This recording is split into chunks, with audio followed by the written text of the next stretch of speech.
Attend అయి ఉంటారు, ఆదివారం కాబట్టి వాళ్ళు క్షేమంగా రావాలని కూడా మనం ప్రార్థన చేస్తాం. అయితే మనం ఈరోజు దేవుడు మన కొరకు సిద్ధపరిచినటువంటి వాక్యాన్ని మనం విందాము. దేవుని వాక్యం ద్వారా మనం బలపరచబడాలి, దేవుని వాక్యం ద్వారా మనము ప్రోత్సహించబడాలి, దేవుని వాక్యం ద్వారా మనం గద్దింపబడి మన జీవితాలు సరిచేసుకోవడానికి మరి దేవుడు మనకు సహాయం చేయలాగా మనం వాక్యాన్ని విందాము. ఎస్తేరుకు రాసినటువంటి ఎస్తేరు గ్రంథం మీకు తెలుసు, చాలాసార్లు ఎస్తేరు గ్రంథాన్ని మీరు విని ఉంటారు. ఎస్తేరు ఒక ఆర్డినరీ పర్సన్, ఒక నార్మల్ యూదురాలు, ఒక సామాన్యమైనటువంటి స్త్రీ. అసామాన్యమైనటువంటి స్త్రీతోటి అసామాన్యమైనటువంటి కార్యాలు దేవుడు చేయించాడు. ఆర్డినరీ పర్సన్, ఎక్స్ట్రాడినరీ వర్క్స్ ఆమె ద్వారా దేవుడు యూదులకి చేయడం, అక్కడ వాళ్ళ జీవితాల్లో చేయడం అనేది మనము చూసాము, మనకు తెలుసు కూడా, అవి మనం చాలాసార్లు విన్నాము. అయితే ఈ ఎస్తేరు ఈ గ్రంథంలో ఉన్నటువంటి ఎస్తేరు అనేటువంటి ఒక సామాన్యురాల ద్వారా దేవుడు కార్యం చేయించాడని మనం విన్నాం కదా. ఈ ఎస్తేరు వెనుకున్నటువంటి ఇంకొక వ్యక్తి ఉన్నాడు. ఆ వ్యక్తి పేరు మొర్దెకై. ఈ మొర్దెకై ఎస్తేరుకి ఏమవుతాడు? వాళ్ళ బాబాయా? అయితే ఈ మొర్దెకై ఆ ఎస్తేరు యొక్క వెనక ఉండి ఏ విధంగా ఆమెను ప్రోత్సహించాడు, ఏ విధంగా ఆమెని మరి యూదులను రక్షించడానికి ఆయన వెనకుండి ఆమెను ప్రోత్సహించి ఆమెను నడిపి ఆమెకు మెంటర్గా పనిచేశాడో మనము ఈ ఎస్తేరు గ్రంథం అంతట్లో చూడవచ్చు. అయితే ఇక్కడ ఈ సెంట్రల్ ఫిగర్ ఎవరంటే ఈ ఎస్తేరు గ్రంథంలో మొర్దెకై కనబడడు, కానీ ఎస్తేరు గ్రంథం అని పేరు పెట్టబడింది, కానీ ఈ స్టోరీ అంతా మొర్దెకై గురించే ఉంటుంది. టైటిల్ అయితే ఎస్తేరే, కానీ ఆ స్టోరీ అంతా కూడా మొర్దెకైదే ఉంటుంది. మనం మొర్దెకై గురించి ఈరోజు కొన్ని విషయాలు తెలుసుకుందాం.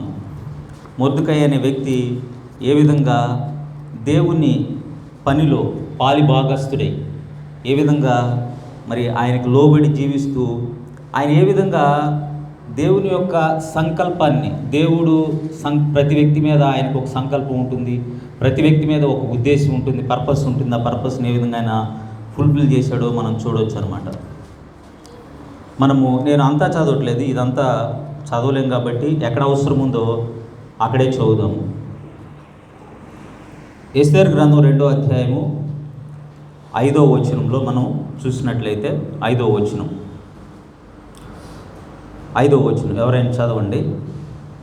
5వ వచనం నుండి 2వ అధ్యాయము, ఎస్తేరు గ్రంథము 2వ అధ్యాయము. షూషాను కోటలో బెన్యామీనుడకు కీషునకు పుట్టిన షిమి కుమారుడకు యయీరు వంశస్థుడై యోర్దకే అనే ఒక యోధుడుండెను. బబులోను రాజైన నెబుకద్నెజరు యూదా రాజైన యోగన్యాను పట్టుకొని పోయినప్పుడు ఇతడు యోగన్యాతో కూడా యెరూషలేము నుండి చెరపట్టబడిన వారిలో ఒకడు. తన పినతండ్రి కుమార్తె అయిన హాదస్స అను ఎస్తేరు తల్లిదండ్రులు లేనిదై ఉండగా అతడు ఆమెను పెంచుకొనెను. ఆమె అందమైన రూపమును సుందరముఖము గలదై ఉండెను. ఆమె తల్లిదండ్రులు మరణం పొందిన తర్వాత మొర్దెకై ఆమెను తన కుమార్తెగా స్వీకరించెను. చాలు, మరొక చోట చదవండి. 4వ అధ్యాయము 1-2 వచనాలు. జరిగినంతే తెలియగానే మొర్దెకై తన బట్టలను చింపుకొని గోడపట్టలు వేసుకొని బూడిద పోసుకొని పట్టణం మధ్యకు బయలువెళ్ళి మహాశోకంతో రోదనం చేసి రాజు గుమ్మం ఎదుటికి వచ్చెను. చాలు. ఈ 2వ అధ్యాయం 5వ వచనం, అదేవిధంగా 4వ అధ్యాయము 1వ వచనం, ఈ 2 వచనాల్లో మనకేం కనబడుతూ ఉందంటే, ఈ మొర్దెకై ఆ తల్లిదండ్రులు, వాళ్ళ పినతండ్రి ఎవరైతే ఆయన చనిపోయాడు, వాళ్ళ తల్లిదండ్రులు చనిపోయిన తర్వాత ఎస్తేర్ని అడాప్ట్ చేసుకున్నాడు. అంటే పెంచడానికి ఆమెని తీసుకున్నాడు, ఆమెని చక్కగా పెంచేటువంటి ఆలోచన చేసి ఆమెను పెంచుతూ ఉన్నాడు అనమాట. రెండో విషయం ఏంటంటే, మనం చదివింది, ఇశ్రాయేలు ప్రజలకి ఒక ఆపద వచ్చింది. అక్కడ ఉన్నటువంటి రాజు ఎవరైతే ఉన్నాడో ఈ అహేశ్వరోషు రాజు అనే ఆ రాజు ద్వారా హామాన్ అనే ఇంకొక వ్యక్తి ఉన్నాడు, రాజు దగ్గర పనిచేసే వ్యక్తి. ఈ వ్యక్తి ఏం చేశాడంటే యూదుల మీద బాగా పగబట్టి యూదుల్ని అందరినీ, సంస్థానంలో ఉన్నటువంటి యూదులందరినీ చంపించాలి అనే ఒక తాకీదుని, ఒక ఆజ్ఞని రాజు దగ్గర తీసుకొని వచ్చినప్పుడు ఆ ఆజ్ఞను బట్టి ఈ మొర్దెకై ఎంతగా శోకించాడంటే ఏమని ఉంటుంది, ఆయన బయలు వెళ్ళి మహాశోకముతో రోదన చేసి ఆయన సంస్థానం మధ్యలోకి వెళ్ళి, రాజ్యంలోకి వెళ్ళి, ఆ అంతఃపురం దగ్గరికి వెళ్ళి ఆ గోని పట్టు కట్టుకొని ఇశ్రాయేలు ప్రజలకి, యూదులకు వచ్చినటువంటి ఆ బాధను బట్టి, యూదులకు వచ్చినటువంటి ఆపదను బట్టి ఆయన వేదన చెందినట్టుగా మనకు కనబడుతుంది. అంటే ఈ మొర్దెకైకి ఉన్నటువంటి కన్సర్న్ గురించి, హిజ్ కన్సర్న్, మొదటి పాయింట్ ఏంటంటే హిజ్ కన్సర్న్. ఆయనకి ఎంత అక్కర ఉంది అంటే ఇతరుల పట్ల, తన స్వకీయుల పట్ల ఎంత అక్కర ఉందో మనకి ఈ విషయంలో అర్థమవుతుంది. ఆయన వాళ్ళ యొక్క తల్లిదండ్రులను పోగొట్టుకున్నటువంటి ఆ ఎస్తేర్ని తీసుకొని ఆమెను పెంచడానికి ఇష్టపడ్డాడు. ఒక వ్యక్తిని తీసుకొని ఆమెను పెంచి పెద్ద చేసి ఆడపిల్లని, ఎన్ని కష్టాలు ఉంటాయి. సహజంగా తల్లిదండ్రులు కోల్పోతే వాళ్ళకి ఏం వనరులు ఉంటాయి. ఒక పిల్లలు ఉన్నారు, పిల్లలు తల్లిదండ్రులను పోగొట్టుకున్నారు అనుకోండి, వాళ్ళకి ఏమన్నా రిసోర్సెస్ ఉంటాయా? ఏముండవు. వాళ్ళు బ్రతకడానికి కావాల్సినవి ఏమి ఉండవు. కొంతమంది మనం కరోనాలో కూడా చూసాం, కరోనాలో తల్లిదండ్రులను పోగొట్టుకున్న పిల్లలు ఉన్నారు, పిల్లల్ని పోగొట్టుకున్న తల్లిదండ్రులు ఉన్నారు, భార్యను పోగొట్టుకున్న భర్తను పోగొట్టుకున్నటువంటి భార్యలు ఎంతమంది ఉన్నారు? ఎంతోమంది ఉన్నారు. కానీ వారిని ఎవరు అడాప్ట్ చేసుకున్నారు? గవర్నమెంట్ వాళ్ళకి ఏం చేయలేకపోయింది, వాళ్ళు అనాథలు అయిపోయారు చాలామంది. కానీ ఇక్కడ ఆ అనాథగా ఉన్నటువంటి ఈ ఎస్తేర్ని మొర్దెకై అడాప్ట్ చేసుకున్నాడు.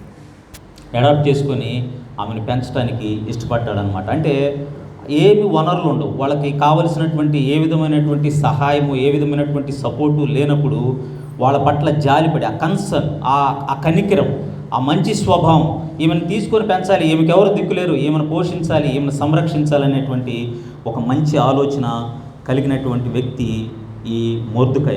అదేవిధంగా ఇశ్రాయేల్ ప్రజలు, వీళ్ళందరూ ఇశ్రాయేల్ ప్రజలందరినీ ఈ అహేశ్వరోషు రాజు అయినటువంటి ఈ రాజు వాళ్ళందరినీ చెరపట్టుకొని తీసుకెళ్ళి, చెరపట్టేటువంటి ఏంటి, బందీలుగా పట్టుకుని వెళ్ళడం. మనం చూసాం కదా, మనం హమాజు ఇజ్రాయెల్ మధ్య వార్ జరిగినప్పుడు బందీలను తీసుకెళ్ళిపోయారు వాళ్ళు. ఇజ్రాయెల్ యొక్క దేశంలోనికి ఈ హమాజ్ అనేటువంటి దానికి సంబంధించినటువంటి వ్యక్తులు దాంట్లోకి వెళ్ళిపోయి అందులో ఉన్నటువంటి చాలామంది 1300 మందిని చెరపట్టుకొని తీసుకెళ్ళిపోయారు. వాళ్ళని తీసుకెళ్ళి వాళ్ళని ఆ గుహల్లో ఉంచేసి, ఆ గుహల్లో వాళ్ళకి ఆహారం సరిగ్గా ఇవ్వకుండా వాళ్ళని వేధిస్తూ, వాళ్ళని వేళ్ళు కత్తిరిస్తూ, లేకపోతే రకరకాలుగా చేస్తూ వాళ్ళని హింసిస్తూ ఉన్నారనమాట. మొన్న వాళ్ళకి కాల్పుల విరమణ జరిగినప్పుడు, ఇశ్రాయేల్కి హమాజ్కి కాల్పుల విరమణ జరిగినప్పుడు వాళ్ళ దగ్గర ఉన్నటువంటి బందీలను వీళ్ళు విడిచిపెట్టాలా, వీళ్ళకి ఉన్నటువంటి బందీలను వాళ్ళు విడిచిపెట్టాలా, అలాగా వాళ్ళకు ఒప్పందం కుదుర్చుకున్నారు. కాబట్టి ఈ బంధింపబడినటువంటి వారిని, ఇశ్రాయేల్ ప్రజలందరినీ బంధించి ఈ అహేశ్వరోషు రాజు తీసుకెళ్ళిపోయి వాళ్ళ దగ్గర పెట్టుకున్నప్పుడు వాళ్ళు అక్కడ ఇబ్బంది పడుతూ ఉన్నారు. వాళ్ళు ఏదో బ్రతుకుతూ ఉన్నారు. వాళ్ళు బ్రతుకుతూ ఉన్నప్పుడు ఈ హామాన్ అనేటువంటి వ్యక్తి ఆయన దగ్గర తాకీదు తీసుకొని వాళ్ళందరినీ చంపేద్దాము, అది ముందు మనకి రాబోయే మెసేజ్లో అర్థమవుతుంది ఎందుకు చంపించాలనుకున్నాడు అనేది. వాళ్ళందరినీ చంపించాలనుకున్నప్పుడు ఈ మొర్దెకైకి చాలా బాధ వేసింది, దుఃఖం వేసింది. అప్పుడు ఆ మొర్దెకై ఏ స్థానంలో ఉన్నాడంటే రాజు యొక్క, అంటే రాణి అయిపోయింది, ఎస్తేరు రాణి అయిపోయింది, రాజు యొక్క రాణి అయిపోయింది. రాణికి బాబాయ్, రాణికి ఈయన అన్నయ్య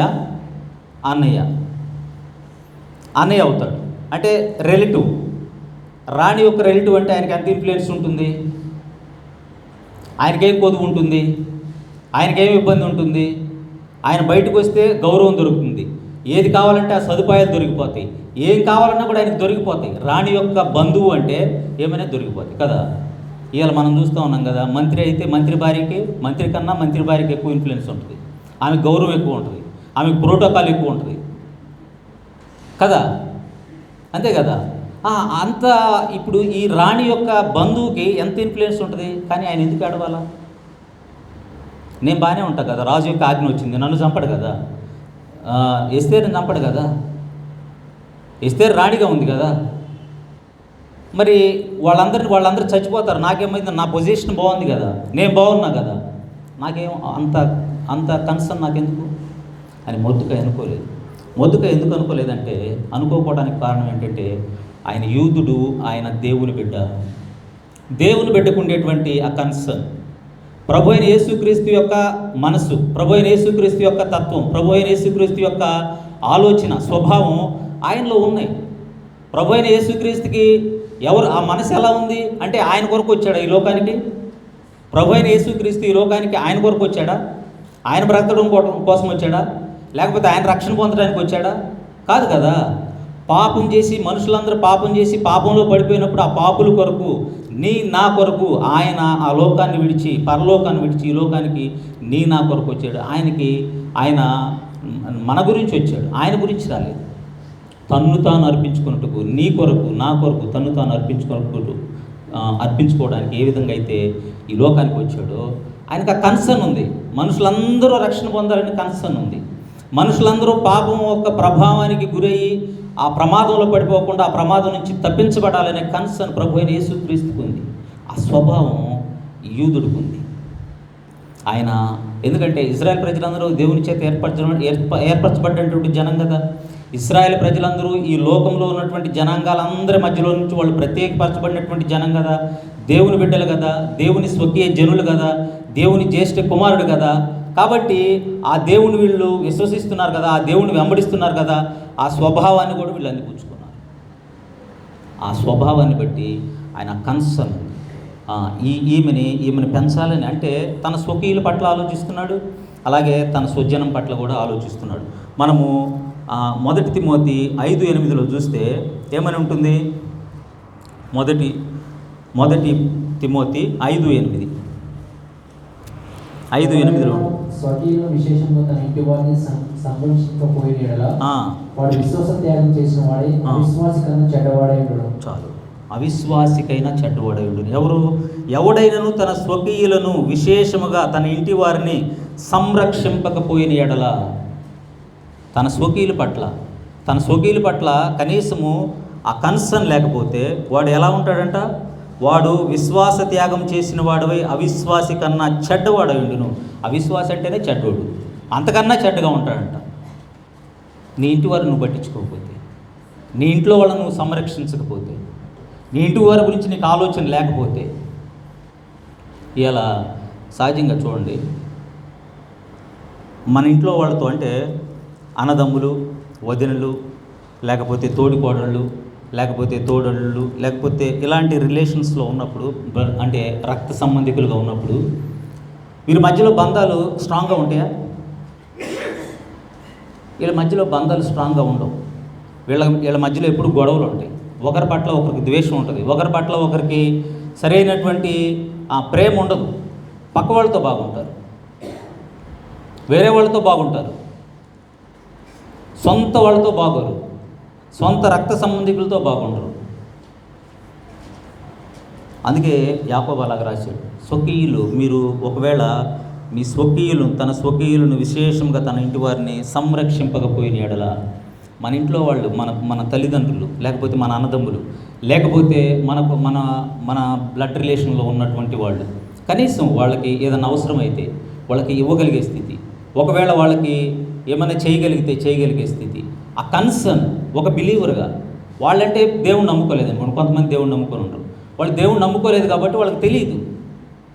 వాళ్ళ అవతల వాళ్ళకి సహాయం చేయాలి, ఏ విధంగా రెస్పాండ్ అవ్వాలో వాళ్ళకి తెలియదు. రెస్పాండ్ అవ్వడం అంటే వైస్ వర్స, ఇస్తే ఇస్తారు, మంచితనం ఉంటే మంచితనంగా ఉంటారు, ప్రేమ చూపిస్తే ప్రేమ చూపిస్తారు, ప్రేమ చూపించకపోతే ప్రేమ చూపించరు, ద్వేషం చూపిస్తే ద్వేషం చూపిస్తారు. ఆ రోజు వాళ్ళు నాకు ఏమన్నారు, మనం ఆపదలో ఉంటే మన దగ్గరకు వచ్చారా వాళ్ళు? మనం ఎందుకు ఇవ్వాలా? మనం 10,000 అడిగితే ఇవ్వలేదు, మనం ఎందుకు ఇవ్వాలా? ఇదే కదా. అంటే బయట అంటే దేవుణ్ణి నమ్ముకున్నటువంటి వాళ్ళు ఎలాగ ఆలోచిస్తున్నారో క్రైస్తవుడు కూడా అలాగే ఆలోచించకూడదు. అలా ఆలోచిస్తే నీకు ఫలమేముంటుంది? నువ్వు క్రైస్తవుడు అయిన నీకు ఐడెంటిటీ ఏంటి? You are the light of the world. నువ్వు వెలుగు కదా, నువ్వు ఉప్పు కదా, నువ్వు కాపాడాల్సిన వాడివి కదా. ఉప్పు ఏం చేస్తుంది? ప్రిజర్వ్ చేస్తుంది, కాపాడుతుంది. నువ్వు కాపాడాల్సిన వాడివి కదా, నశించిన దాన్ని కాపాడాల్సినటువంటి వ్యక్తిత్వం నీలో ఉండాలి కదా. ఆ వ్యక్తిత్వం లేకపోతే వాళ్ళకి మనకి తేడా ఉంటుంది. నీకు ఫలం దేవుడు ఎలా ఇస్తాడు? నువ్వు సర్వోన్నతి కుమారుడు ఉన్నట్లు కనికరము, ప్రేమ, దయ నువ్వు చూపించాలి కదా. వాళ్ళకి నీకు వ్యత్యాసం ఉండాలి కదా. అందుకే ఇక్కడ ఈ కన్సర్న్ అనేది, మొర్దెకై గురించి మనం ఏం తెలుసుకోవాలంటే, తన స్వకీయుల పట్ల ఎలాంటి కన్సర్న్ కలిగి ఉన్నాడు. తన లోకమంతా అక్కర్లేదు, తన చుట్టూ ఉన్నవాడు, తన బంధువులు, తన రక్త సంబంధికుల పట్ల ఆయనకున్నటువంటి ఆ కన్సర్న్ని మనం చూస్తే అంత చక్కగా ఉంది. నేను క్రైస్తవుడినండి, నేను సంఘానికి వెళ్తున్నానండి, వాక్యం చదువుతున్నానండి, నేను క్రైస్తవుడిని, నేను దేవుడిని నమ్ముకున్నాను.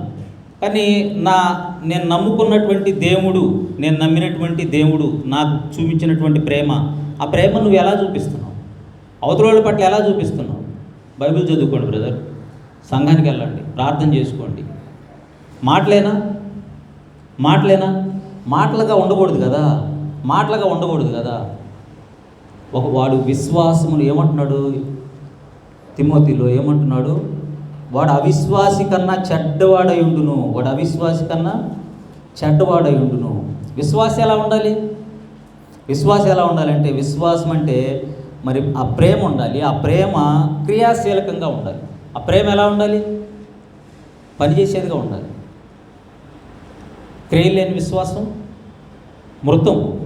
క్రియ లేకపోతే, ఒకవేళ నువ్వు వాళ్ళకి సహాయం చేసే స్థితిలో నువ్వు చూపించలేకపోతే అది వృధా, నీకు ఆ ప్రేమ లేనట్టే. పైకి చెప్పినట్టు. అందుకే పౌలు చెప్తాడు, నాకు కొండలను పిండి చేయగలిగే విశ్వాసమున్నను ప్రేమ లేని వాడినైతే వ్యర్థుడిని. ఆ ప్రేమ ఉండాల. ప్రేమ, విశ్వాస ప్రేమలు కాయనికి అటు ఇటు రెండు వైపు ఉంటాయి. విశ్వాసము, ప్రేమ రెండు ఉండాలి. అందుకే ప్రేమతో సత్యం చెప్పుచు, ప్రేమతో సత్యం చెప్తూ, నువ్వు చెప్పేది ప్రేమతో చెప్పాలి. నువ్వు చెప్పాలి, సత్యమే చెప్పాలి, కానీ ప్రేమతో చెప్పాలి. నువ్వు విశ్వాసం ఉంది, ఆ విశ్వాసాన్ని క్రియారూపంలో చూపించాలి. నీ స్వకీయుల పట్ల నువ్వు చూపించాలి, నీ ఇంటి వారి పట్ల నువ్వు చూపించాలి, నీ బంధువుల పట్ల నువ్వు చూపించాలి. అప్పుడే కదా ఆ ప్రేమను బట్టే కదా నీ దగ్గరకు వచ్చేది. దేవుని బట్టి ఎలా వస్తారు? You have minister to house hold. నీ సొంత వాళ్ళకి నువ్వు మినిస్ట్రీ చేయాలా. నువ్వు మినిస్ట్రీ చేసినప్పుడే కదా. మినిస్ట్రీ ఏంటి అనుకుంటారు చాలామంది. మినిస్ట్రీ చేయటం అంటే, లేకపోతే పరిచర్య చేయటం అంటే ఏమనుకుంటారు? Ministry is not a something do for God, it is something God does in through us. దేవుడు మనలో చేసేటువంటి కార్యం, మన ద్వారా చేసేటువంటి కార్యం.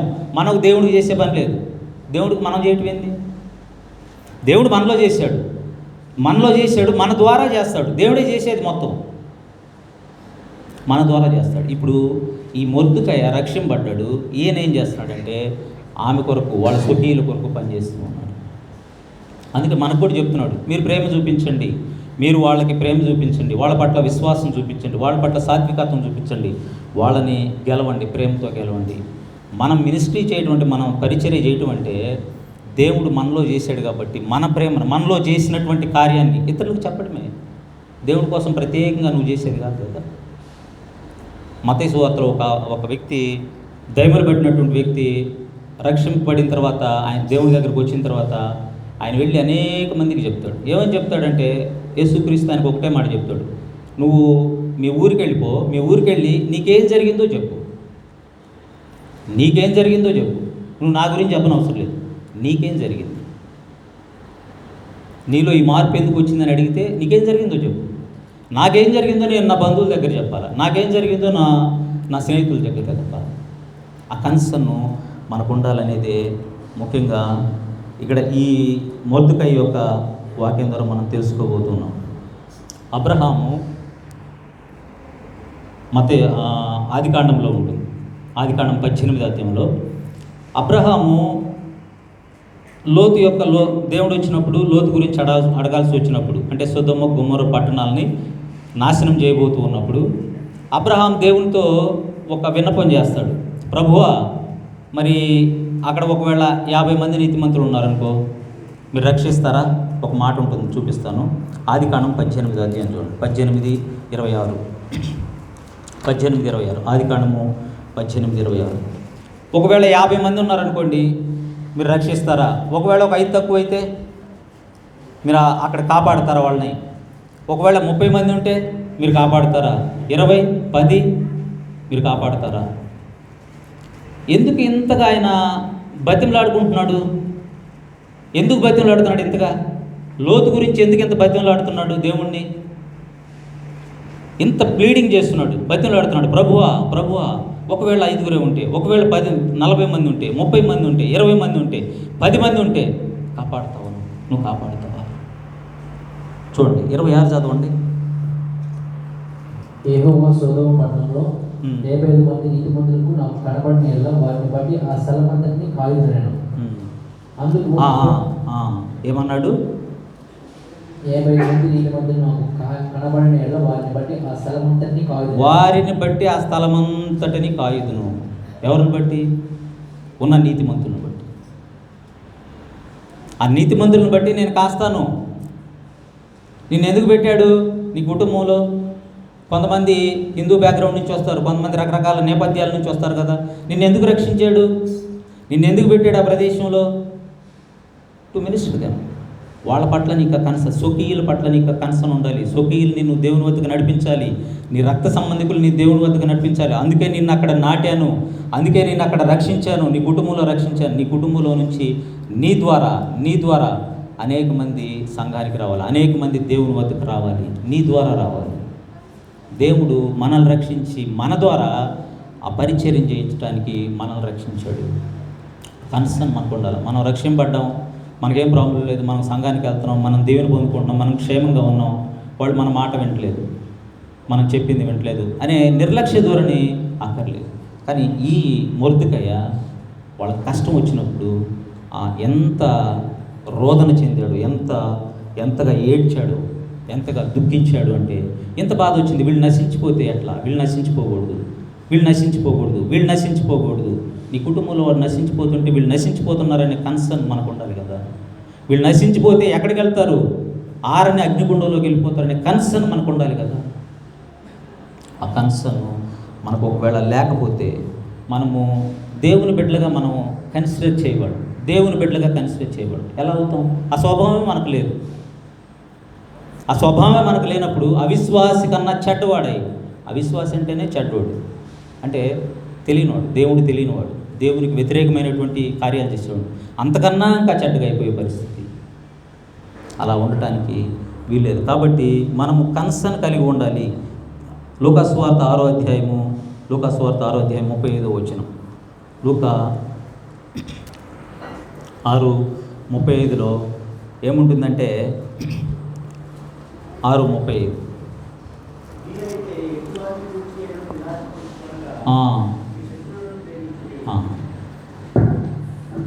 ఎట్టి వాటిని గురించేనా? వీటన్నిటిని పట్టించుకోవద్దు. మీ కళ్ళ ముందు జరుగుతున్నటువంటి విషయాలు, లేకపోతే మీరు మమ్మల్ని వాళ్ళు గౌరవించలేదనే విషయం, లేకపోతే మమ్మల్ని పిలవలేదనే విషయం, లేకపోతే మాకు సహాయం చేయలేదనే విషయం, మమ్మల్ని ప్రేమించలేదనే విషయం, మాకు సపోర్ట్ చేయలేదనే విషయం, లేకపోతే మేము ఆపదలో ఉన్నప్పుడు మా దగ్గరకు రాలేదనే విషయం, వీటన్నిటిని ఆధారం చేసుకోవద్దు. వీటన్నిటిని విడిచిపెట్టండి. లేకపోతే మాకు ఒకప్పుడు అన్యాయం చేశారని ఈ విషయాన్ని విడిచిపెట్టేసి వాళ్ళని ప్రేమించేవారికి ఉండాలి. ఇంకా కిందకు వచ్చిన చూడండి ఒకసారి 36 కూడా.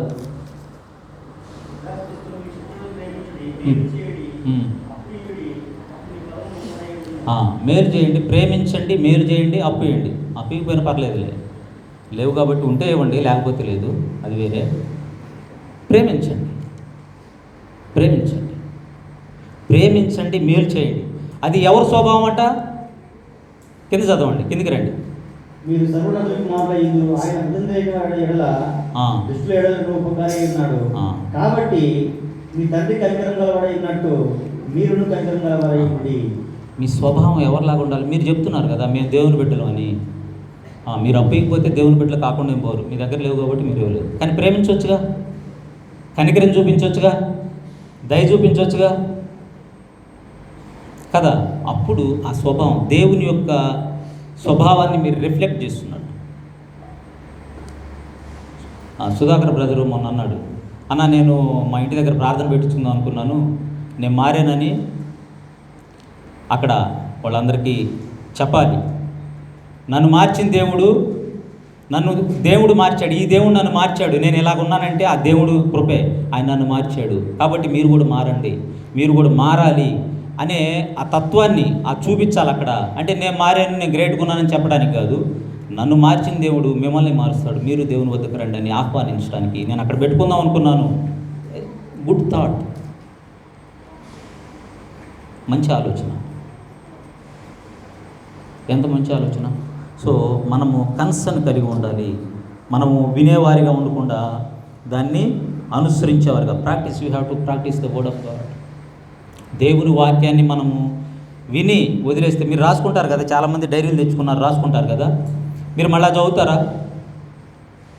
నాకు తెలిసి 90% చదవరు, గ్యారంటీ. మీరు రాసుకున్నటువంటి దాంట్లోది చాలామంది చదవరు. మరి ప్రాక్టీస్ ఎలా అవుతుంది? మీ పిల్లలు మాత్రం కూర్చోబెట్టి హోంవర్క్ స్కూల్ నుంచి రాగానే కూర్చోబెట్టేసి ఏం చెప్పాడు ఇవాళ స్కూల్లో, చదివి నాకు అప్పచెప్పు, చదివి ఆ విషయాల్లో గట్టిగా ఉన్నాం. మరి దేవుని వాక్యాన్ని మనం ఎందుకు మళ్ళా చదివి జ్ఞాపకం పెట్టుకోవట్లేదు, ఎందుకు ప్రాక్టీస్ చేయట్లేదు? సో మనం ప్రాక్టీస్ చేసేవారు ఉన్నప్పుడే మనము దీవించబడతాం. దేవుని యొక్క ఆ స్వభావాన్ని మనం రిఫ్లెక్ట్ చేసినప్పుడే మనకి రివార్డ్ అనేది వస్తుంది అనేది మనం జ్ఞాపకం చేసుకోవాలి. హిస్ కన్సర్న్, ఆయన ఏ విధంగా అయితే ఆ బిడ్డను పెంచుకునే విషయంలో కానీ, ఆ బిడ్డను పెంచి పెద్ద చేసి ఆమెని ఒక రాణిగా చేయడానికి ఆయన తాపత్రయపడి, ఆ రాణిగా అయిన తర్వాత అంతఃపురంలోనికి వెళ్ళిన తర్వాత ఆమె ఎలా ఉందో, ఎలాగా పనిచేస్తుందో, ఎలా ఉందో అని ఆ రోజు అక్కడికి వెళ్ళేవాడు. ఆ కోటగుమ్మం దగ్గరికి రోజు అక్కడ కూర్చునేవాడు, ఆమెని పరిశీలన చేస్తూ ఉండేవాడు. సో ఆ సందర్భం వచ్చినప్పుడు కూడా ఆయన చక్కగా ఆమెకి గైడెన్స్ ఇవ్వడం కూడా జరిగింది. కాబట్టి ఆ కన్సర్న్ మనకు ఉండాలి. యూదులను రక్షించాలనే కన్సర్న్ ఆయనకి ఏ విధంగా ఉందో అలాంటి కన్సర్న్, మొర్దెకైకి ఉన్నటువంటి కన్సర్న్, అలాంటి ఆ అక్కర మన స్వకీయుల పట్ల మనకు ఉండాలనేది ఈ వాక్యం మనకు తెలియజేస్తుంది. రెండో విషయం ఏంటంటే హిజ్ కరేజియస్ స్టాండ్. చూడండి 3వ అధ్యాయం 3-4 వచనాలు. 3వ అధ్యాయం 3-4 వచనాలు. 3వ అధ్యాయము 3-4 వచనాలు. రాజగుమ్మమునున్న రాజసేవకులు నీవు రాజాజ్ఞను ఎందుకు మీరుచున్నావని మొదటిని అడిగిరి. ఈ ప్రకారం వారు దినమర్థంతో చెప్పుచూ వచ్చినాను. అతడు వారి మాట చెవిని పెట్టకపోయిన కనుక వారు మొదటి యొక్క మాటను స్థిరపడడం లేదో చూద్దామని దాని హామానికి తెలుపుది. ఎలా అనగా అతడు నేను యూదులను కనుక ఆ పని చేయాలని వారితో చెప్పి. ఈ మాట బాగా వినాలి. నేను యూదుడను కనుక ఆ పని చేయజాలనని వారితో చెప్పి ఉండెను. మొర్దెకై వంగకయు నమస్కరింపకయు ఉండుట హామాను చూచినప్పుడు బహుగా కోపించి మొర్దెకై ప్రాణము మాత్రము తీయుట స్వల్పమని ఎంచి మొర్దెకై యొక్క జనులు ఎవరైనా తెలుసుకొని వారందరిని కూడా చంపాలనేది ప్లాన్ చేశాడు. అంటే మొర్దెకై ఏం చేశాడు? మొర్దెకైని అడిగారు, ఏంటి మొర్దెకై, ఆయన హామాను వస్తున్నాడు. హామాను ఎవరు? ఈ రాజు దగ్గర పనిచేసేటువంటి నెక్స్ట్ రాజు తర్వాత ఆయనే ప్రధానమంత్రి లాంటి. ఆయన ఎందుకు నువ్వు వంగట్లేదు, నువ్వెందుకు నమస్కారం చేయట్లేదు, నువ్వు ఆయన ఎందుకు హానర్ చేయట్లేదు అని మొర్దెకైని అడిగినప్పుడు అక్కడ ఉన్న జనం ఆయన ఏమంటున్నాడంటే నేను యూదుడను కనుక ఆ పని చేయజాలను. ఈ మాట, నేను యూదుడిని కనుక ఆ పని చేయజాలను. నేను ఎవరినంటే యూదుడిని అంటే సర్వోన్నతుడైనటువంటి దేవుడి చేత పిలువబడినటువంటి వాడిని, సర్వోన్నతుడైనటువంటి దేవుడి చేత ఏర్పరచబడినటువంటి జనము. మేము ఇశ్రాయేలీయులము, యూదులము. మేము ధర్మశాస్త్రము అందిపుచ్చుకున్నటువంటి వాళ్ళము, ధర్మశాస్త్రం చేత బోధింపబడుతున్నటువంటి వారము, దేవుడిచ్చినటువంటి ధర్మశాస్త్రాన్ని అనుసరిస్తున్నటువంటి వారము, సర్వోన్నతుడైనటువంటి దేవుని యొక్క బిడ్డలము, జ్యేష్ఠ కుమారులము, పుత్రులము, పుత్రికలము. మేము దేవుని బిడ్డలము. మేము మీలాగా అన్నిటికీ మొక్కం, లేకపోతే ఎక్కడ పడితే మనుషులపైన ఆధారపడే వ్యక్తులం కాదు, మనుషులకు భయపడే వ్యక్తులం కాదు. అంటే ఆయన ఏమంటారు, ఆయన ప్రత్యేకత ఏంటో చెప్తున్నాడు. నేను యూదుడను కనుక నేను ఆయనకు వంగి నమస్కరింపచాలను, నేను చేయజాలను అని అంటున్నాడు. చూడండి, మనకి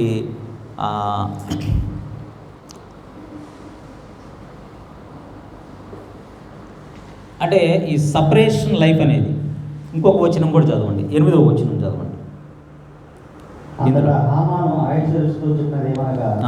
మీ రాజ్య సంతానాన్ని అందులో జనులలో ఒక జాతి వారు చెదరై ఉన్నారు. వారి విధులు సకల జనుల విధులకు వేరుగా ఉన్నవి. వారు రాజు యొక్క ఆజ్ఞను దైవం వారు కాదు కాబట్టి వారి ఉండనిచ్చిన రాజుకు ప్రయోజనకరం కాదు. వారి విధులు సకల జనుల విధులకు వేరుగా ఉన్నవి. వారి విధులు ఎలా ఉన్నాయి? సకల జనులకు వేరుగా ఉన్నాయి. ఈ హామాని చెప్తున్నాడు, రాజుతో చెప్తున్నాడు, రాజా, యూదులు అనేటువంటి ఒక జనం ఉంది. అందులో మొర్దెకై అయిన వాడు ఒకడిని చూశాను. వాడు అసలు వంగి నమస్కారమే చేయట్లేదు. వాళ్ళ జనాలంతా కూడా ఈ సంస్థానం అంతా విస్తరించి ఉన్నారు. వాళ్ళు ఎలాంటి వారంటే మనలాగా, అంటే రాజు ఆజ్ఞను వ్యతిరేకించేటువంటి వాళ్ళ విధులు వేరు, వాళ్ళ వ్యవహారం వేరు, వాళ్ళ ఆచారాలు వేరు. వాళ్ళు సపరేట్గా జీవించేటువంటి జీవన విధానం కలిగినటువంటి వ్యక్తులు. వారు మీ ఆజ్ఞను అనుసరించినటువంటి వారు, వాళ్ళు మొండివారు. వాళ్ళు ఉండటం వల్ల మన దేశానికి ఏం ప్రయోజనం లేదు. వాళ్ళందరినీ కూడా నిర్మూలన చేయండి అని ఆయనకి కంప్లైంట్ చేశాడు. అంటే ఇక్కడ మనం నేర్చుకునేది ఏంటంటే సపరేషన్ లైఫ్ ఏ విధంగా ఉంది వాళ్ళు ఎలాగా ప్రత్యేకమైన జీవితాన్ని కొనసాగిస్తున్నారు. ఆ ప్రత్యేకమైన జీవితం వాళ్ళకి ఎన్ని కష్టాలు తెచ్చింది. అంటే దేవుడు ప్రత్యేకంగా జీవించమని మనల్ని కష్టాల్లో పడేయడానికి ప్రత్యేకంగా జీవించమని చెప్పలేదు. ఆయన పరిశుద్ధుడు కనుక 1 జాన్ 3:9 చూడండి.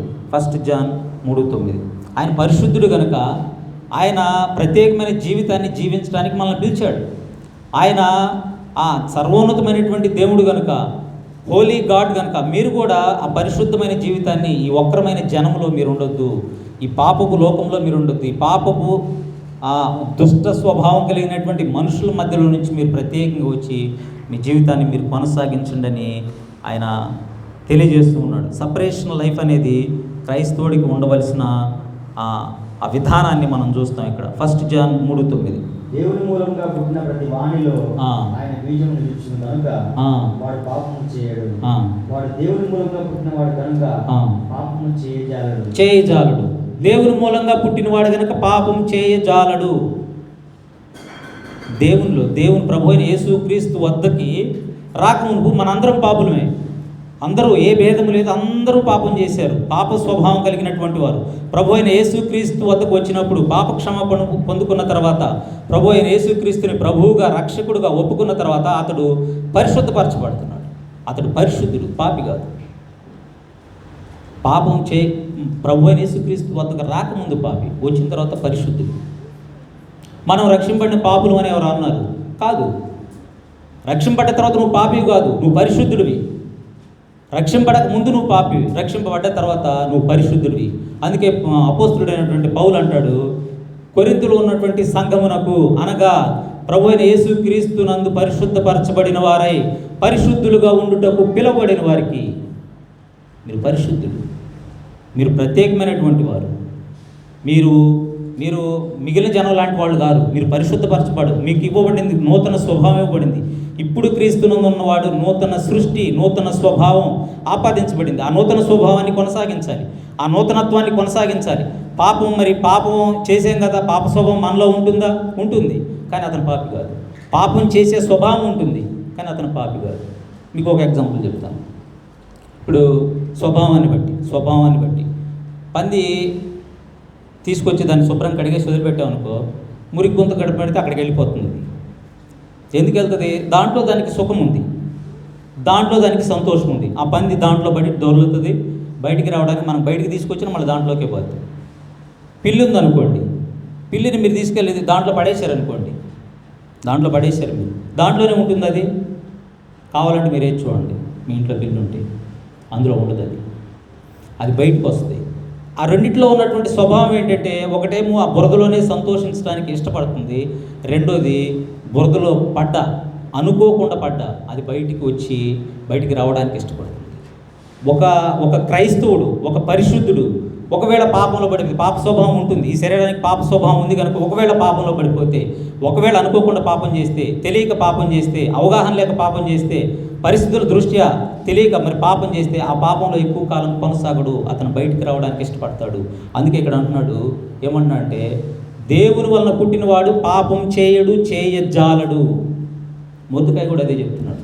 నేను యూదుడిని, దేవుని వాక్యానికి వ్యతిరేకంగా నేను వెళ్ళను. ఆకాశమందునైనా భూమి ఎందునైనా భూమి కిందనైనా ఏ ప్రతిమను చేసుకోకూడదు, దానికి మొక్కకూడదు. ఆ ఆజ్ఞని, ఆ వాక్యాన్ని ఆధారం చేసుకొని ఆయన మొక్కడానికి ఇష్టపడలేదు. వాక్యానికి విలువిచ్చాడు. పరిశుద్ధుడు కూడా వాక్యానికి విలువిచ్చి ఆ సపరేషన్ లైఫ్ని, ఆ ప్రత్యేకమైన జీవితాన్ని, పరిశుద్ధమైన జీవితాన్ని కొనసాగించాలి.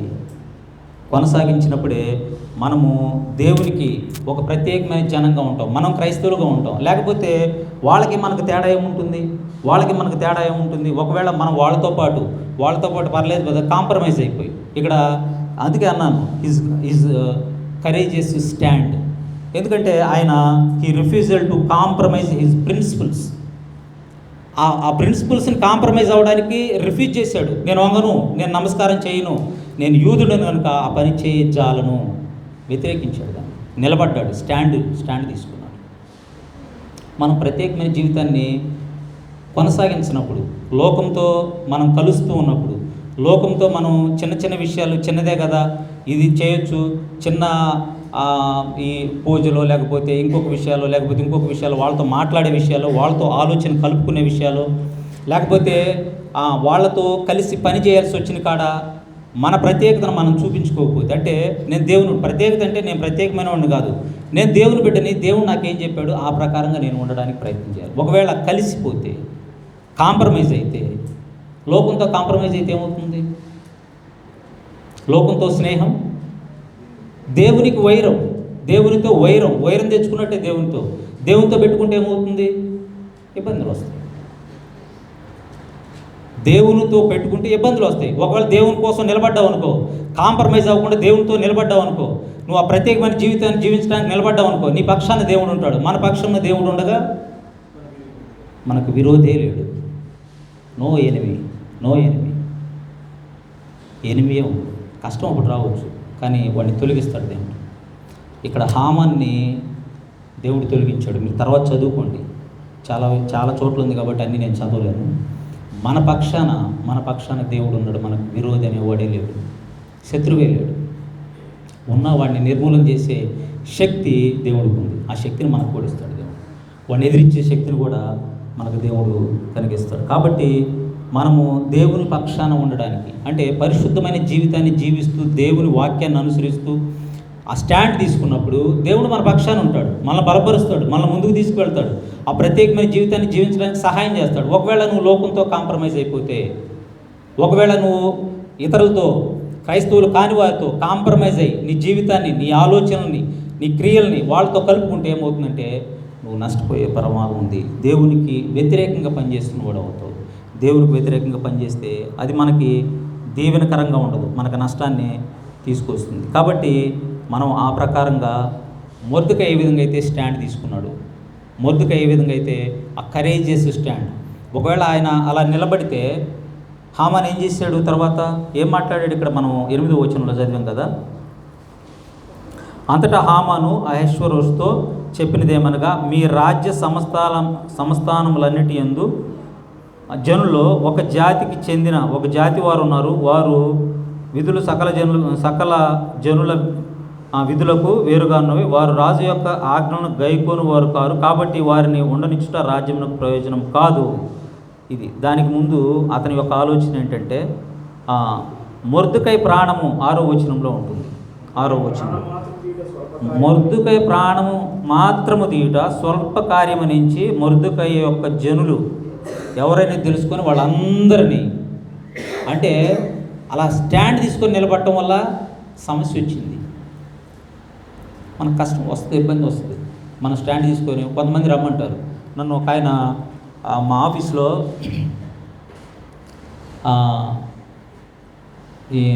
ఎక్కడిది మెదక్ చర్చికి వెళ్దాము, మెదక్ సైడు కొన్ని ప్రాజెక్టులు ఉన్నాయి. ఏవి ప్రాజెక్టులు అంటే ఇరిగేషన్ ప్రాజెక్టులు, వాటర్ ఫాలింగ్స్ అవి ఉన్నాయి. అయితే అక్కడికి వెళదాము, అందరం కలిసి వెళ్దాం, సెక్షన్ అంతా కలిసి వెళ్దాం, నువ్వు కూడా రా అన్నాడు. మరి ఆదివారం కదా సార్, నేను చర్చికి వెళ్ళాలి, రాలేను. ఆదివారం చర్చి, ఓకే నీకు అది ఉంది కదా, ఓకే పని చేద్దాం. మెదక్లో చర్చి ఉంది, అందరం అటెండ్ అవ్వం, నీతో పాటు నేను కూడా వస్తాను, అందరం చర్చికి వెళ్దాం అన్నాడు. అలా కాదు సార్, నాకు ఇక్కడ కదా చర్చి, అక్కడ వాళ్ళ చర్చి టైమింగ్స్ ఎప్పుడు ఉంటాయి ఏంటో తెలియదు కదా, నేను అలాగ రాలేను కదా. కాదు నువ్వు మీకోసం నేను అవసరం, మీకోసం నేను చర్చికి వస్తే నా కోసం నువ్వు అక్కడ దాకా రాలేవా అంటే ఎలా కాంప్రమైజ్ చేస్తారు? కాంప్రమైజ్ చేస్తారు. మనం సాతాను ఎలా కాంప్రమైజ్ చేస్తారంటే అలాగే చేస్తారు. నేను నీ కోసం వస్తున్నాను, నువ్వు నా కోసం రాలేవా? మనం యూట్యూబ్లో కూడా చూస్తాం, ప్రైజ్ ది లార్డ్, ఆ ఎదుటున్న ఆయన పాస్టర్ ఉంటాడు, ఈయన ఉంటాడు, praise the lord, praise the lord, praise the lord అని చెప్పు, praise the lord, praise the lord. ఈయనేమంటాడు తర్వాత? మీరు అందరూ విన్నారు కదా, నేను చెప్పను. ఈయన హిందూ అది తీసుకుంటాడు అనమాట, తీసుకొని ఇది చెప్తాడు. నేను మీది చెప్పే కదా, మీరు చెప్పండి ఏమైంది, నేను మీది చెప్పే కదా, మీది చెప్పినప్పుడు నాకేం లేదు, మీరు చెప్పడానికి ఏమైంది, భయమా? ఇలా కాంప్రమైజ్ చేయండి. అంటే ఇలాగ కాంప్రమైజ్ చేస్తూ చిన్న చిన్న విషయాలు ఇలా మనల్ని కాంప్రమైజ్ చేస్తూ ఏం చేస్తారంటే చిన్నగా దేవుని నుంచి లోకంలోకి, దేవుని వైపు నుంచి మెల్లగా తప్పించబడి దేవునికి విరోధంగా మనం పనిచేసేలాగా మరి సాతాను అలా నడిపిస్తాడు, కాంప్రమైజ్ చేస్తాడు. ప్రభు అయిన యేసుక్రీస్తుని సాతాను ఎలా కాంప్రమైజ్ చేయడానికి ట్రై చేస్తాడు? నువ్వెందుకు సిలువుకి వెళ్తావు, నువ్వెందుకు ఉపవాసం ఉంటావు, నువ్వెందుకు దెబ్బలు తింటావు, నువ్వెందుకు హింసలు పొందుతావు, నువ్వెందుకు హేళన పాలవుతావు, అవహేళన పొందుతావు, నువ్వెందుకు ఇవన్నీ చేస్తావు, ఇవన్నీ అవసరం లేదు, షార్ట్ కట్. నువ్వు వచ్చి నా కాళ్ళు మొక్కితే ఈ లోకమంతా కూడా నీకు ఇచ్చేస్తావు. ఎంత కాంప్రమైజ్ చేయడానికి ట్రై చేసేట్టు సాతాను ఇలాగే చేస్తాడు. నువ్వు ఈ కష్టం అంతా పడిన అవసరం లేదు, నువ్వు ఇబ్బంది పడిన అవసరం లేదు, నువ్వు హ్యాపీగా ఉండొచ్చు. నువ్వు సపరేట్గా ఉంటే నువ్వు ఆ సభ్యుడి జీవితం ఎందుకు నీకు? ఒక సంతోషం లేని జీవితం ఎందుకు? సంతోషం లేదని అతను అనుకుంటాడు, మన దగ్గర సంతోషం లేదని మనల్ని చూసినప్పుడు వాళ్ళు అనుకుంటారు. ఉందో లేదో మనకు తెలుసు. కాబట్టి మనల్ని కాంప్రమైజ్ చేయడానికి రకరకాలుగా వాళ్ళు ప్రేరేపించి మనల్ని ఆ విధంగా ముందుకు తీసుకెళ్తారు. కనుక మనం కాంప్రమైజ్ అవ్వకూడదు. కరేజ్ చేసి స్టాండ్ మనం తీసుకున్నప్పుడు మొర్దెకై ఏ విధంగా అయితే ఆ స్టాండ్ తీసుకొని నిలబడ్డాడో ఆ విధంగా నిలబడ్డప్పుడు ఆయన ఏమయ్యాడు? చివరికి బ్లెస్ చేయబడ్డాడు. నెక్స్ట్ పాయింట్లో అదే ఉంటుంది చూడండి. ఫస్ట్ పాయింట్ ఏంటంటే his concern, second point his courageous stand, third point ఏంటంటే హిజ్ రైచియస్నెస్, మూడో పాయింట్. 2 నిమిషాలు నేను కంప్లీట్ చేసేస్తాను. 6వ అధ్యాయము 1 నుంచి 3 వచనాలు. 6వ అధ్యాయము 1 నుంచి 3 వచనాలు. ఆ రాత్రి నిద్ర పడకపోయినందున రాజ్యపు సమాచార గ్రంథం తెమ్మని రాజు ఆజ్ఞేయగా అది రాజు ఎదురు చదివి వినిపింపబడెను. ద్వారపాలకులైన బిగ్తాను పెరెషోను రాజు యొక్క ఇద్దరు నపుంసకులు రాజైన అహష్వేరోషును చంప యత్నించిన సంగతి మొర్దెకై తెలిపినట్టు అందులో రాయబడి ఉంటుంది. రాజు ఆ సంగతిని విని ఇందు నిమిత్తము మొర్దెకైకి బహుమతి ఏదైనాను ఘనత ఏదైనాను చేయబడినా అని అడుగగా రాజు సేవకులు అతనికి ఏమీ చేయబడలేదని ప్రతిస్పందించింది. చాలు. ఇంకొక విషయం ఎక్కడంటే 7 నుంచి 7, 9, 10 చదవండి. రాజు గణపరచను అపేక్షించు వారికి చేయదగినదేమనగా, ఈ మాట రాజు గణపరచను అపేక్షించు వానికి చేయనిదేమనగా, రాజు ధరించుకున్న రాజవస్త్రములను. ఇక్కడ హామాన్ వచ్చాడు, రాజు దగ్గరకు వచ్చాడు. హామాన్ అడుగుతున్నాడు రాజు. ఒకవేళ రాజు ఎవరినైనా గణపరచాలనుకుంటే, రాజు అనేటువంటి నేను ఒక వ్యక్తిని గణపరచాలంటే ఏం చేయాలని అడ్వైజ్ అడిగాడు, ఒక సలహా అడిగాడు హామాన్ని. హామాన్ ఇప్పుడు చెప్తున్నాడు. 7 బ్రదర్ 7 చదవండి. రాజు గణపరచను అపేక్షించు వారికి చేయదగినదేమనగా, రాజు ధరించుకున్న రాజవస్త్రములను, రాజు యొక్క గుర్రమును, రాజు తన తల మీద ఉంచుకున్న రాజకిరీటమును ఒకటి తీసుకుని రాగా, గనులైన రాజు యొక్క అధిపతుల్లో ఒకడు ఆ వస్త్రములను ఆ గుర్రమును పట్టుకొని రాజు గణపతిని అపేక్షించు వానికి ఆ వస్త్రములను ధరింపజేసి ఆ గుర్రం మీద అతన్ని ఎక్కించి రాజవీధిలో నడిపించు రాజు గణపతిని అపేక్షించు వానికి ఈ ప్రకారంగా చేయగలనని అతని ముందర చాటిపోవాలను. అందుకు రాజు నువ్వు చెప్పిన ప్రకారమే శీఘ్రంగా ఆ వస్త్రములను ఆ గుర్రమును తీసుకొని రాజు గుమ్మం వద్ద కూర్చుని ఉన్న యూదుడైన మొర్దెకైకి అలాగనే చేయము, నువ్వు చెప్పిన దానిలో ఒకటియో విడవక అంతయు చేయమని హామానుకు ఆజ్ఞయించెను. నువ్వు చెప్పిన దాంట్లో ఒక్కటి కూడా విడిచిపెట్టొద్దు. నువ్వు బట్టలు తీసుకురా, వస్త్రాలు తీసుకురా, ప్రశస్తమైన వస్త్రాలు, గుర్రాన్ని తీసుకొనిరా, తర్వాత అక్కడ కావలసినవన్నీ తీసుకొని వచ్చేసి నువ్వు ఎవరికి చేయాలంటే ఇది హామానుకు చేయి. హామాన్ ఎవరు?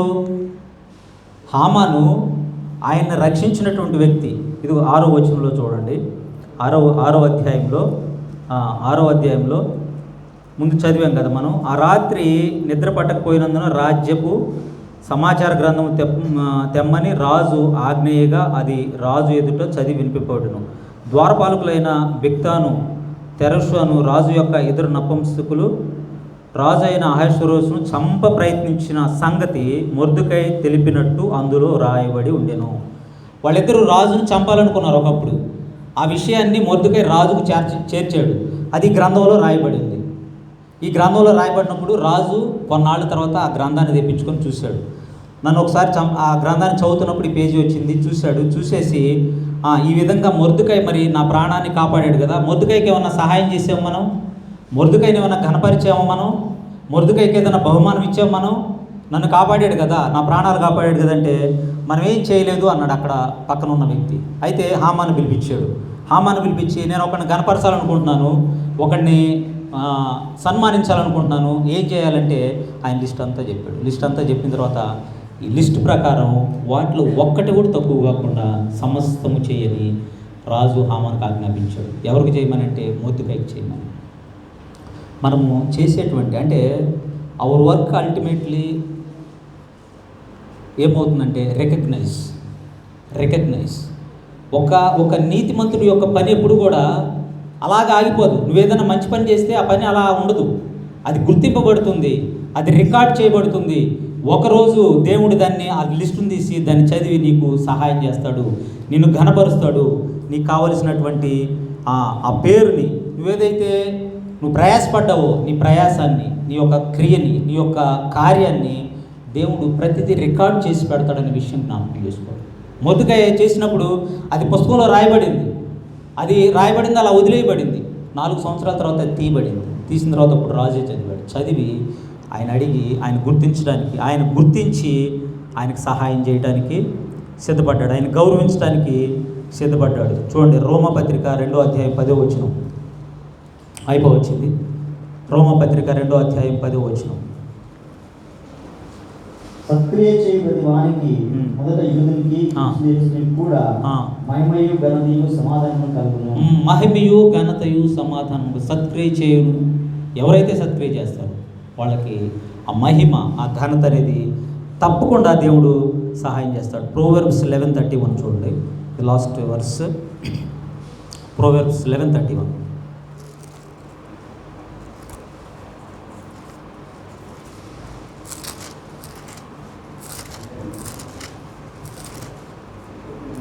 నీతిమంతులు భూమి మీద ప్రతిఫలం పొందుదురు. 11:31 ప్రోవర్బ్స్ 11:31. నీతిమంతులు భూమి మీద ప్రతిఫలం పొందుదురు, భక్తిహీనులను పాపులను మరి నిశ్చయముగా ప్రతిఫలం పొందుదురు కదా. నీతిమంతులు భూమి మీద ప్రతిఫలం పొందుదురు. దేవుణ్ణి ఒప్పుకున్నటువంటి వారు, ప్రభు అయిన యేసుక్రీస్తు వద్దకు వచ్చినటువంటి వారు, ప్రభు అయిన యేసుక్రీస్తు వద్ద పాప క్షమాపణ పొందుకొని, ప్రభు అయిన యేసుక్రీస్తు రక్తం చేత కడగబడి శుద్ధీకరించబడి ఆయన ప్రభువుగా రక్షకుడుగా ఒప్పుకున్నటువంటి ప్రతి ఒక్కరు కూడా నీతిమంతులుగా తీర్చబడతాడు. ఈ నీతిమంతుడిని దేవుడు కాస్తాడు, ఈ నీతిమంతుడిని దేవుడు గణపరుస్తాడు, ఈ నీతిమంతుడు చేసే ప్రతి కార్యాన్ని దేవుడు లెక్కిస్తాడు, రిటర్న్ రాసి పెడతాడు. రాసి ఒకానొక సమయాన్ని ఆ ప్రతిఫలం ఆయన అనుగ్రహిస్తాడు. ఆ ఘనతని, ఆ గౌరవాన్ని తప్పకుండా దేవుడు ఆ నీతిమంతులకు మాత్రమే ఆ ప్రకారంగా ఆయన చేస్తాడు. నీతిమంతుల కార్యాన్ని ఆయన మర్చిపోయేటువంటి దేవుడుగా ఉండడు. కాబట్టి మనం చేసేటువంటి పనులు, మనం చేసేటువంటి కార్యాలు, మన ఆలోచనలు, మనం ఏది చేసినా కూడా అవి దేవుడు లెక్కిస్తాడనే విషయాన్ని జ్ఞాపకం పెట్టుకోవాలి. ఆ లెక్కించిన విషయాలు, రాయబడినటువంటి విషయాలు అవి ఒకరోజు ఆయన గుర్తు చేసుకుంటాడు. ఆయన మనల్ని మర్చిపోడు. ఏ విషయంలో కూడా ఆయన మనల్ని మర్చిపోడు. మనం చేసిన కార్యాలను మర్చిపోవడానికైనా అన్యాయస్తుడు కాదు. ఆయన అన్యాయస్తుడు కాదు. నువ్వే పని చేసినా కూడా చక్కగా దేవుని పనిని బట్టి, దేవుని నామాన్ని బట్టి నువ్వే కార్యం చేసినా కూడా అది గుర్తించబడుతుంది. ఇక్కడ మొర్దెకై చేసిన మంచి పని ఏంటి అది చెప్పండి.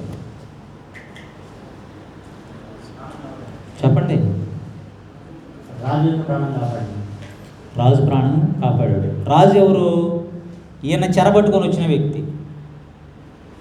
అంటే బందీగా తెచ్చాడు. బందీగా తెచ్చినట్టుగా ఆయనకి ఏం చేశాడు? మేలు చేశాడు, ప్రాణాన్ని కాపాడాడు. అంటే శత్రువుగా ఆయన చూడలేదు. నన్ను పట్టుకొచ్చాడు అయినా, మమ్మల్ని అక్కడి నుంచి మేము దేవుని పిల్లలమే, మమ్మల్ని చెరగా తీసుకొచ్చాడే, మమ్మల్ని బందీగా పట్టుకొచ్చాడే, ఇలాంటి వ్యక్తిని నేను కాపాడేది ఉంది. ఇలాగ చంపుదాం అనుకున్నారు కదా వాళ్ళే చంపుదాం అనుకుంటున్నారు కదా, చంపని, చచ్చిపోతే ఒక పీడ పోతుంది, మనకెందుకు లేని వదిలేదు. కానీ అక్కడ జరుగుతున్న నష్టాన్ని, అక్కడ జరుగుతున్న అన్యాయాన్ని ఆయన చూసి తెలుసుకొని దేవుని ఆ రాజుకి మంచి చేయాలని ఆలోచనతో చేశాడు. మేలు చేయవాడు దేవుని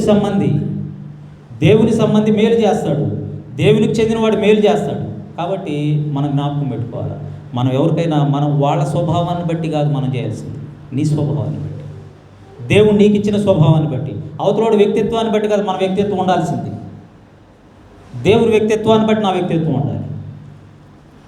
అంతేగాని వాడు మంచివాడు కాదు, నేను ఇలాగే ఉంటా, వాడు నాతో సరిగ్గా పలకడు, నేను సరిగ్గా చేయను, నాకు విష్ చేయడు, నేను విష్ చేయను, నాకు సహకరించడు, నేను సహకరించను, వైస్ వర్స. ఇది కాదు కదా ఒక క్రైస్తవుడి యొక్క. అందుకే అన్నాను, క్రైస్తవుడు ఎలా క్రైస్తవుడు ఎవరు అంటే లైట్ ఆఫ్ ద వరల్డ్. నువ్వు వెలుగునిచ్చేవాడివి. మీరు ఒక రూమ్లోకి వెళ్ళారనుకోండి, లైటే లేదనుకోండి, మీకు ఏం కనపడుతుంది? ఏం కనపడుతుంది చెప్పండి? చీకటి కనపడుతుందా? ఏం కనపడుతుంది అంటే అన్నీ ఒకేలా ఉంటాయి, వ్యత్యాసమే తెలియదు. కానీ లైట్ వేస్తే మీకు ఏది చైరో, ఏది టేబులో, ఏది పుస్తకమో, ఏది సంథింగ్ ఎక్స్పోజ్ చేస్తుంది. మీరు ఈ లోకానికి వెలుగునిచ్చేవాడు, వాళ్ళలో ఉన్నటువంటి చీకటిని బయటకు చూపించేవాళ్ళు, మీరు మేలు చేసేవాళ్ళు, మీరు ప్రిజర్వ్ చేసేవాళ్ళు, మీరు కాపాడేవాళ్ళు, నశించిన దాన్ని మీరు రక్షించేటువంటి స్వభావం ఉన్నవాళ్ళు. మీకు అంతా దిక్కి తిరిచేప్పుడు వాళ్ళలాగా మీరు ఉండాలని ఎందుకు అనుకుంటున్నారు? మీలాగా వాళ్ళు ఉండాలి, మిమ్మల్ని ఇమిటేట్ చేయాలి, మీరు క్రీస్తుని ఇమిటేట్ చేయాలి, నేను క్రీస్తుని ఇమిటేట్ చేయాలి. అప్పుడే మనం క్రైస్తవులుగా, మనము దేవుని బిడ్డలుగా, నీతిమంతులుగా, ఈ లోకంలో వెలుగుగా, ఉప్పుగా మనం ఉంటాం. అప్పుడే దేవుని యొక్క సర్వోన్నతిని కుమారులుగా మనం పిలువబడతాం. అంతేగాని వాళ్ళలాగా మనం ఉండడానికి లేదు. మొదటి పాయింట్ ఏంటంటే కన్సర్న్. మన స్వకీయుల పట్ల, మన కుటుంబ సభ్యుల పట్ల మనకు ఆ కన్సర్న్ ఉండాలా. వాళ్ళకి మనం ఇవ్వగలిగే సహాయాన్ని, చూపగలిగే ప్రేమని మనం చూపించాలా. మనం అవిశ్వాసి కన్నా చెడ్డవారిగా ఉండకూడదు, విశ్వాసలాగా ఉండాలి. రెండోది ఏంటంటే మన స్టాండ్, కరేజియస్ స్టాండ్. ఆయన ఏ విధంగా తీసుకున్నాడో మనం ప్రత్యేకమైన జీవితాన్ని కొనసాగించడానికి మనము ఆ సపరేషన్ లైఫ్ అనేది మనం కొనసాగించినప్పుడే దేవుడు మహింపరచబడతాడు. తద్వారానే మనం దేవుని ద్వారా ఆశీర్వాదాలు పొందుకుంటాం. మూడోది ఏంటంటే ఆ పరిశుద్ధ జీవితాన్ని కొనసాగిస్తూ మనము మంచి కార్యాలు చేస్తున్నప్పుడు, మేలు చేస్తున్నప్పుడు, ఇతరులకి మేలును అందిస్తున్నప్పుడు మనం ఆశీర్వదింపబడతాం, మనము దీవించబడతాం, మనకి రికగ్నైజేషన్ వస్తుంది. దేవుడు మనల్ని గుర్తిస్తాడు, మనల్ని ఘనపరుస్తాడు, మనకు సమాధానాన్ని ఇస్తాడు, మనకి అన్ని రకాల గౌరవాన్ని, ఎక్కడ కూడా గౌరవాన్ని ఆయన తీసివేయడు, మనకు గౌరవాన్ని ఉంచుతాడు. కాబట్టి మనం ఈ మూడు విషయాలను బట్టి ఆ విధంగా జీవించడానికి దేవుడు కృప చూపించేలాగా కొద్ది మాటలు దేవుడు దీవించిన కామెంట్.